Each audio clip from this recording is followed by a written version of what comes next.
From Doubleday to Current Day, this is a Vintage Baseball Daily Rewind show. And your host, Tom Hannon from tomsvintagebaseball.com and Matt Musico from MLBDailyDingers.com. Today is all about December 12th, and as of 2022, there have been 106 Major League Baseball players who've been born, 45 Major League Baseball players who passed away, and there's over 70 events ranging from awards, signings, and fights. And these are 5 really interesting things about December 12th that we want to tell you about. Today is just a little bit somber of a day because we're recording this on December 8th, and I am from Boston, and unfortunately we've lost our future Hall of Fame shortstop, Alexander Bogaerts, as he left to the West Coast, but that's just me lamenting. Matt, how are you doing today?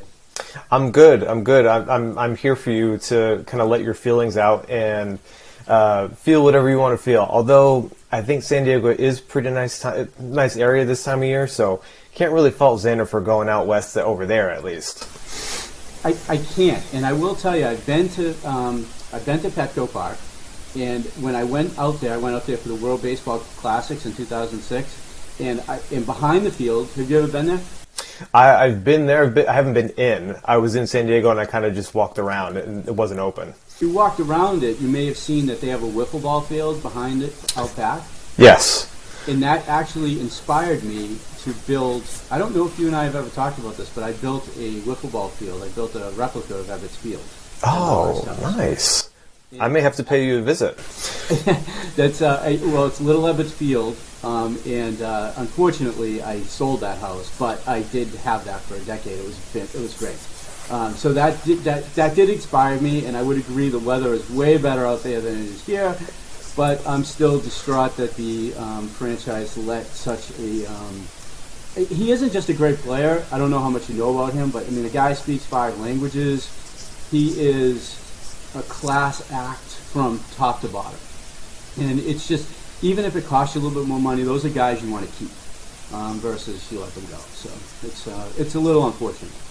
Yeah, I mean, and you see, I'm sure you've seen the reaction across social media as well too. Everyone's just kind of like, "What the heck happened?" This is one of those that you were talking. You're one of your franchise icons, one of the face of your franchises. I mean, I think he debuted. Was it like 2013 or something? Wasn't he a part of the 2013 championship season at the very end, and then again in 18 as well too? So it's like there's been a lot of history with this guy.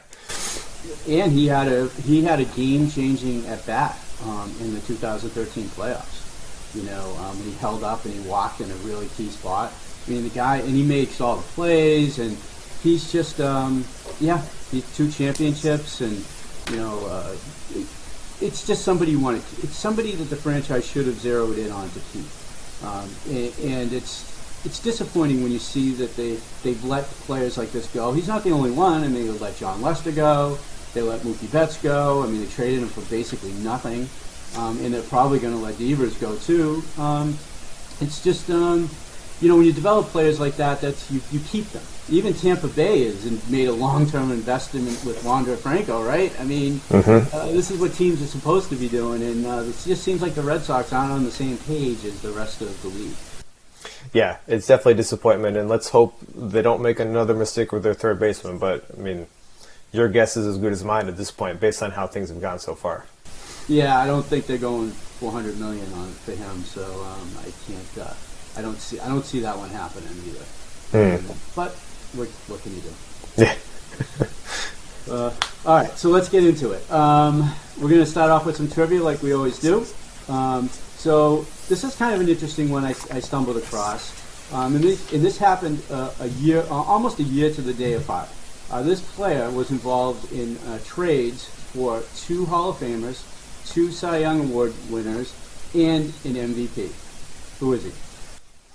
A real valuable guy. That's who he is. Okay, so we'll start with on December 12th, 1941, future Hall of Famer Arky Vaughan is traded by the Pittsburgh Pirates to the Brooklyn Dodgers. The Bucs received 4 players in return: catcher Hot Potato Hamlin, which is a fantastic nickname, Pete Coscarart, Babe Phelps, and Jimmy Wasdell. Shifted to third base by the Dodgers, Vaughan had an off year in 1942, batting just .277 to finish under .300 for the first time in his career. However, he did rebound in 1943, batting .305 and leading the National League with 112 runs scored and a career-high 20 stolen bases. Yeah, Vaughan is an interesting one. He also played in '47 for the Dodgers, and he was on the Jackie Robinson's team. He died young. He died in a boating accident in 1952. The boat flipped over, and it was in California. It's always something I look at when I think of him. Yeah, I can believe it. So we're going to jump ahead to December 12th, 1954. Willie Mays and Roberto Clemente led the North to a victory in the Puerto Rican Winter League annual All-Star fundraiser. The Sporting News correspondent, and there's no way I'm going to say this name correctly, Pete Alvarez de la Vega, I believe, gives an exuberant young duo's exploits some national exposure. He quotes, "The league took a break from its pennant battle to stage the annual Three Kings All-Star Game. All the proceeds went to a YMCA fundraiser to buy gifts for the island's poor children, in keeping with the old Latin tradition of the Three Kings bringing gifts on January 6th. Mayaguez clubs won the game 7-5, and Mays and Clemente both hit home runs." I mean, I've been staring at this for a while. I can't even imagine seeing both Willie Mays and Roberto Clemente in the same outfield. They don't even need a third outfielder. They could just both play in the gaps and probably just cover everything, don't you think? They're two of the best defensive outfielders in the history of the game. Yeah. And they not only could field, but they could throw. So you weren't taking any extra bases either. Yeah. And they could hit too. So they could do a little bit of everything. I think if there's a player I could go back in time and watch, it would be Mays. I believe it. One of my grandfather grew up a New York Giants fan, and then he eventually shifted to the Mets once they came about. But he always jokes with my mom, who was born in '54, that she held up her head to watch the Willie Mays catch during the World Series. So my mom's like, "Yeah, I remember it clear as day." But yeah, no, it was always. He passed in 2015, but I remember always being able to try and pull some just really random baseball stories out of him. It was always really interesting to hear him talk about that kind of stuff. I think that's the thing that's interesting about baseball, isn't it? It's it connects you to your past. And have you ever seen the baseball documentary with Ken Burns? Yeah, oh yeah, I loved it. When Doris Kearns Goodwin's at the end, she's talking about when she's sitting in a ballpark, she feels like her dad's on one side, her grandfather's on the other, and then she's trying to transfer that information over to her kids. Yeah. I mean, I think that's what baseball is about. Especially, here we are talking about stuff that happened, 80, 90 years ago, and it still feels exciting, Yeah, for sure. All right, we'll move ahead to December 12th, 1969. Cleveland trades pitchers Louis Tiant and Stan Williams to the Twins for third baseman Greg Nettles, outfielder Ted Eulander, and pitchers Dean Chance and Bob Miller. Tiant posted a 9-20 record with a .371 ERA in 1969. However, his strikeout-to-walk ratio completely tanked, leading to suspicions that he was pitching hurt. He did pitch very well at the start of the 1970 season. He began the year with a 6-0 record and a .312 ERA by the end of May, which was then followed by him going on the disabled list with arm troubles. He came back in early August, but only won one more game the rest of the way, and then he gave up 1 run and 2/3 of an inning in a relief appearance when Minnesota was swept by the Baltimore Orioles in the 1970 ALCS. So, old millennium, but still the same old postseason problems for the Twins, unfortunately. They did okay when they had Kirby Puckett, but beyond that, they have not done well in the playoffs. It has not been their sweet spot, that's for sure. No, definitely not. But I mean, you got to get there too. So I mean, they at least are getting there, giving themselves. It's like every time you get a no, you're closer to a yes. Maybe they're getting closer to a yes, but who knows? It feels like the AL Central is always wide open, anyways. So they have as good a shot as anyone each year these days. Yeah, it's true. I'd like to make it out to the new park. I haven't been there. I've been invited a few times. I was going to go, and then with COVID hit, I got sidetracked. I had a friend of mine who lives out there, and he was kind of hoping that I would go out there. But I wanted. The new park looks really nice. Yeah, it looks beautiful. I haven't been there either, but it's definitely I'm sure it's probably similar bucket list for yourself. But I would like to get myself to each of the major league parks at some point in my lifetime. So I've knocked off a bunch, but not Target Field yet. I'm sure that looks like a lot of fun. Yeah, I'm missing the middle of the country. I've got some of them. I've been to Comerica, I've been to Milwaukee, but I haven't. There's a bunch of them in the center of the country that I'd love to get to, like St. Louis. I'd like to get to KC before it's gone. Yeah, I don't know if it's official, but I believe they're tearing that down. So. I mean, it will be at some point, I'm sure. Yeah, which is unfortunate. Going to a birthday here, one of my favorites from when I was a kid, without dating myself here a little bit, born on December 12th, 1950 in Charleston, South Carolina, which is also one of my favorite vacation spots. Gorman Thomas was born. He was a big lumberjack-like slugger. He was actually a fantastic outfielder. He was a premier outfielder until he went under rotator cuff surgery in '84. And he was, ironically, the first player ever picked by the Seattle Pilots in the June '69 draft. Baseball's only one-year team in the modern era, and they're a topic for conversation another day. But he won the minor league home run championship twice, but he struck out a lot, and he had a low batting average. So he probably fit in pretty good in today's game. That's the same thought. Yep. But he became steady in 1978, but the strikeouts continued. He had 478 between 78 and 1980, but he made up for those strikeouts because he led the AL in home runs with 45 in 79 and 39 in 82. He also drove in 100 runs 3 different times, and he finished in the top 10 in MVP voting twice in 4 years. Thomas was part of that great Brewers team that played in the '82 World Series, although he did struggle going 4 for 41 in the playoffs.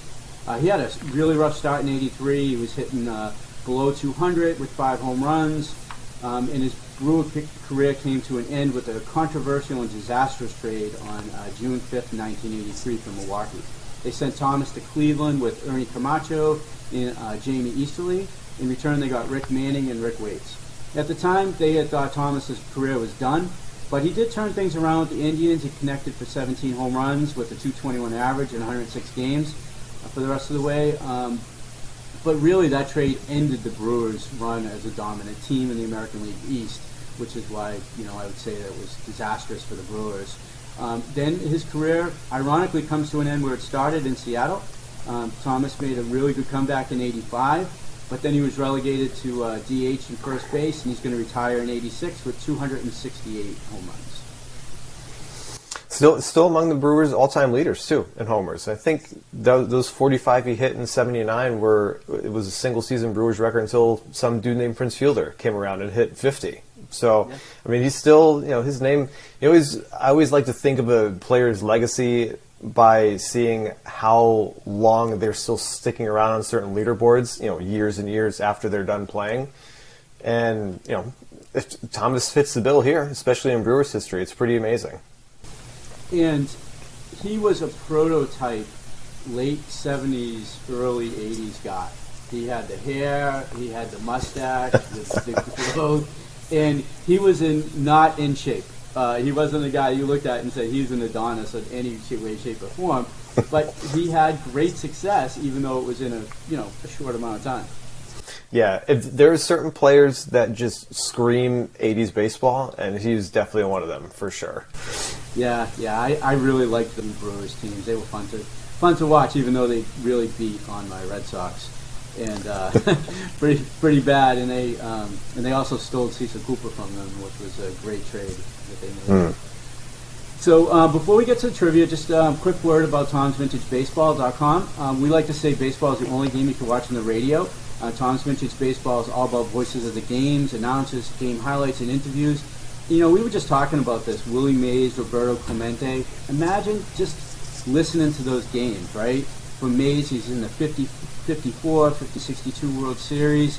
You can hear that, that incredible catch. It's not about seeing it sometimes, it's about hearing it, about how the announcers bring it to life. And there's Willie Mays, his 4 home run game, and then Clemente, of course, 71 and 60 World Series. I got rookie at bats from against Sandy Koufax. It's just amazing to listen to this stuff. There's so many classic, Pittsburgh Pirates broadcasts to enjoy.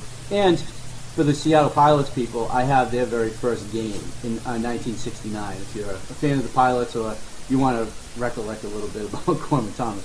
So there's over 300 games from the 30s to 70s, hundreds of interviews, game highlights. You can try it out for free. And just as a quick reminder, too, there's an app, so you can take it on the go with you, whether it's iPhone, Androids. Check it out at tomsvintagebaseball.com. And there really is nothing like a sample. And it's about the nuances, right, that you can hear when you listen to these games. And Matt had brought up Willie Mays and the catch in 1954. And here's a radio call of that catch.